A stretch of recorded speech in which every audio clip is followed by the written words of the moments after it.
tú sabes, y utilicé la expresión que les dio la papaya porque estoy también pensando en términos de pues, de la política real, de la lucha por el poder real, ¿cierto?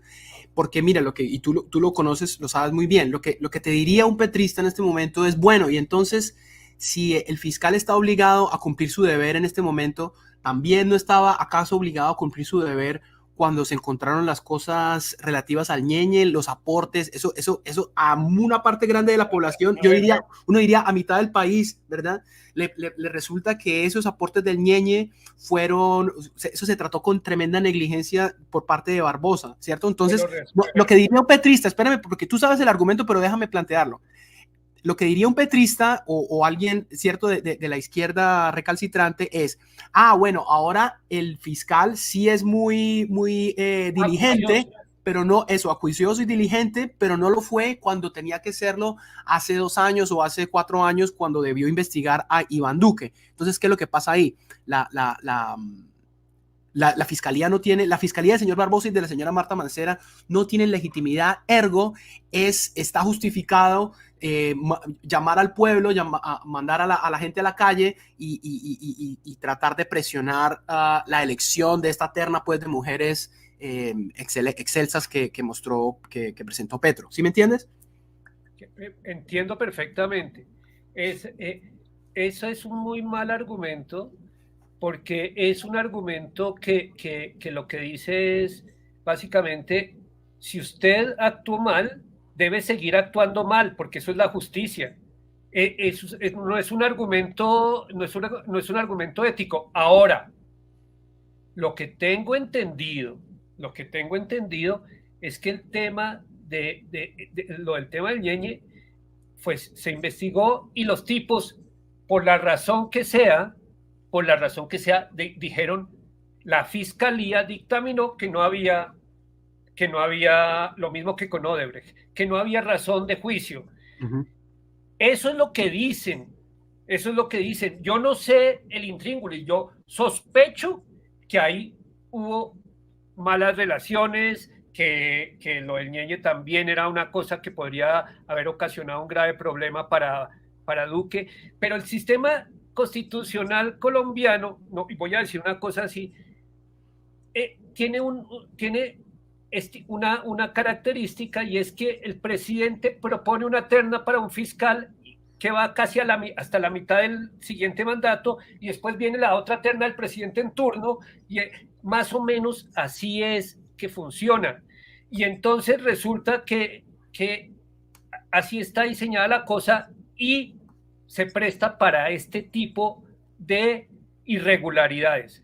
Pero lo que uno no puede hacer, yo no voy a entrar a justificar a Barbosa en su actitud con el ñeñe, pero lo que uno no puede entrar a hacer es decirle al tipo, a una fiscalía, es, usted, como ya no hizo lo que debía hacer antes, déjelo de hacer siempre. Es decir, nunca haga, porque es que ahí sí se acaba la justicia totalmente. Es decir, eso no puede pasar.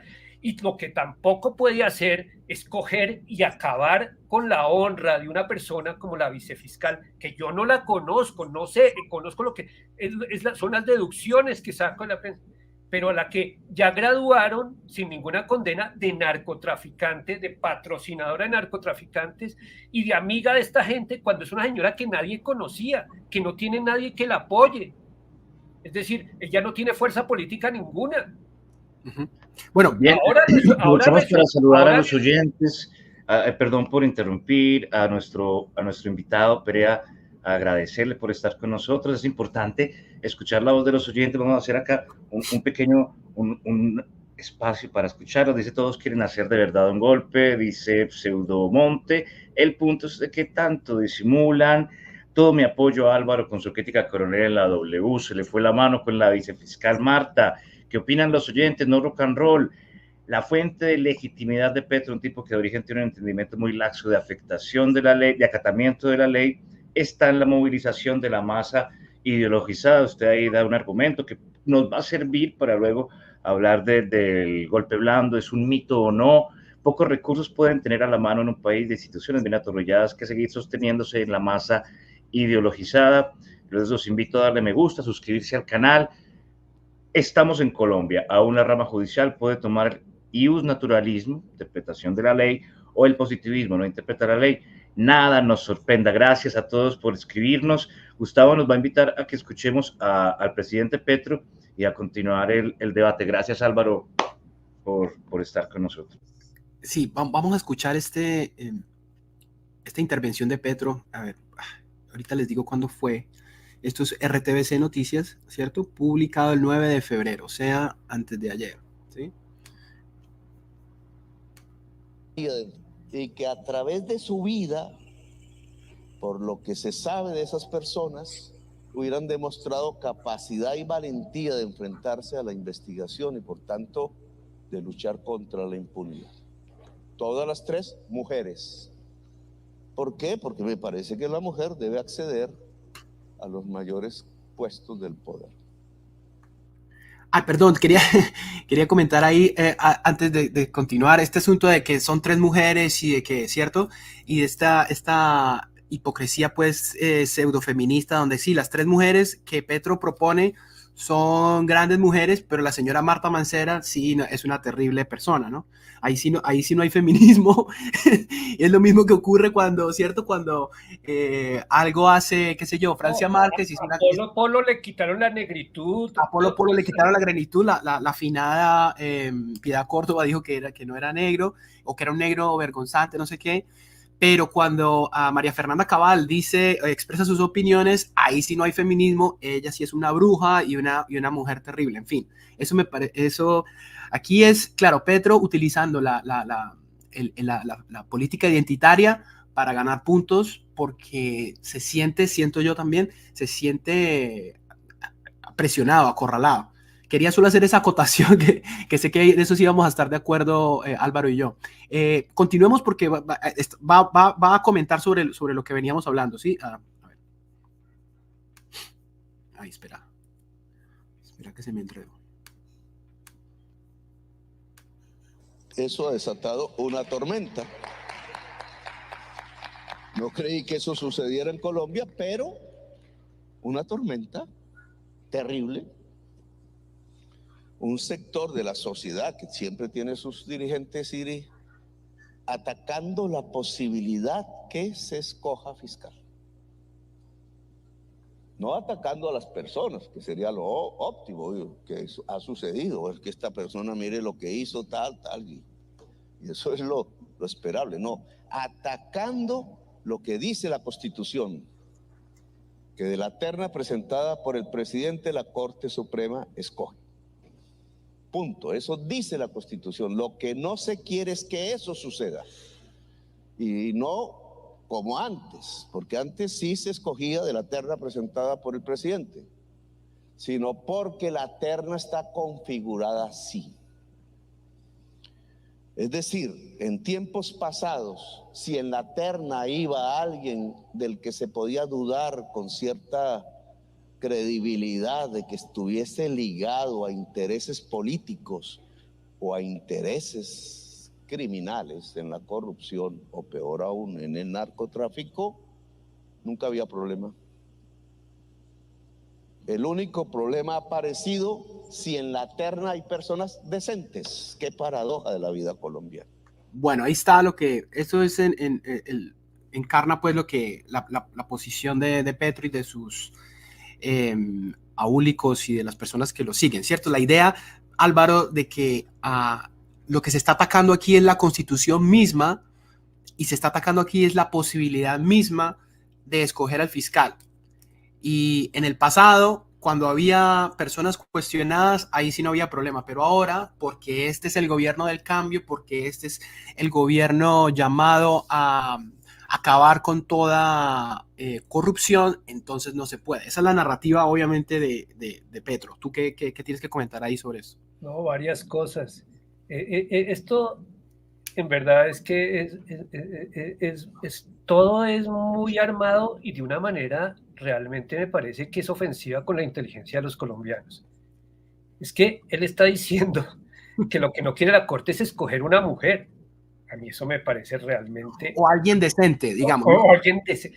Es que, y yo quisiera aprovechar esto para hablar un poco del tema de las palabras y el cambio en las palabras que utiliza Petro, para después llegar al punto. Es decir, Petro se ha dado cuenta que hay determinadas palabras que le gustan a la gente que bien pensante y entonces las utiliza, pero realmente practica una cosa completamente distinta. Entonces dice, hay que frenar la barbarie. Estos tipos representan, Milei representa la barbarie. Sí. Pero la barbarie, bueno, podríamos hablar de Faustino Sarmiento y todo acá, pero digamos, la barbarie en su sentido más preciso es lo que sucedió es invocar a la toma violenta de cosas, ejercer la violencia contra la gente, romper cosas, lo que pasó pues en la toma, eso no es barbarie.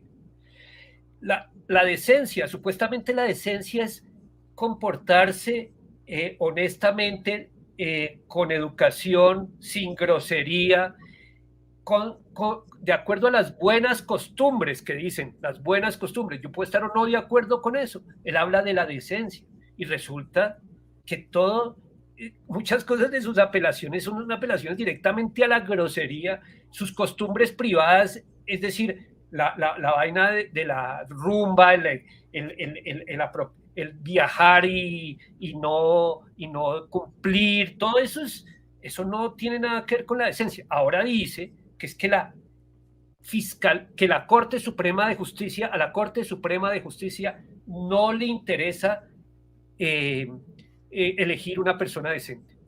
Ahora, porque se demora. Resulta que la Fiscalía la Corte Suprema se demoró casi que un año en escogerle fiscal a Álvaro Uribe.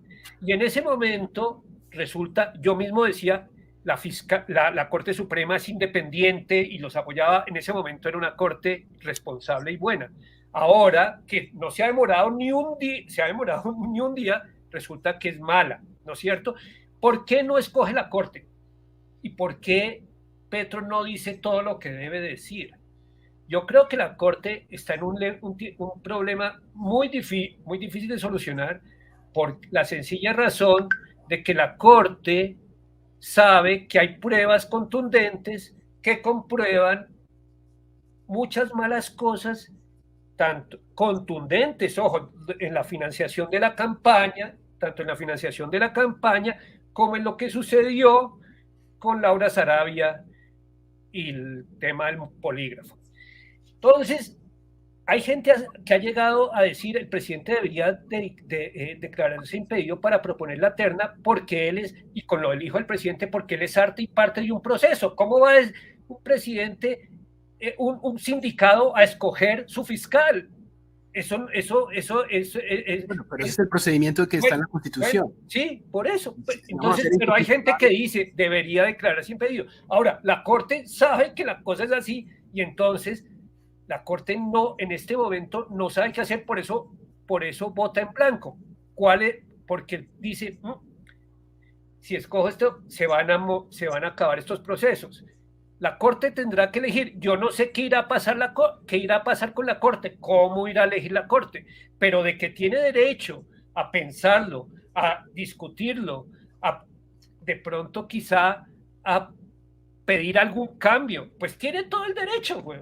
Y es completamente constitucional para que el presidente entre a dudar de la decencia de la Corte, de la honestidad de la Corte, porque no duda, él duda de la honestidad de la Corte y de la integridad de la Corte, pero sí condena radicalmente, pues como condena a mucha gente, a la vicefiscal Marta Mancera, a la que ya juzgó de narcotraficante. Y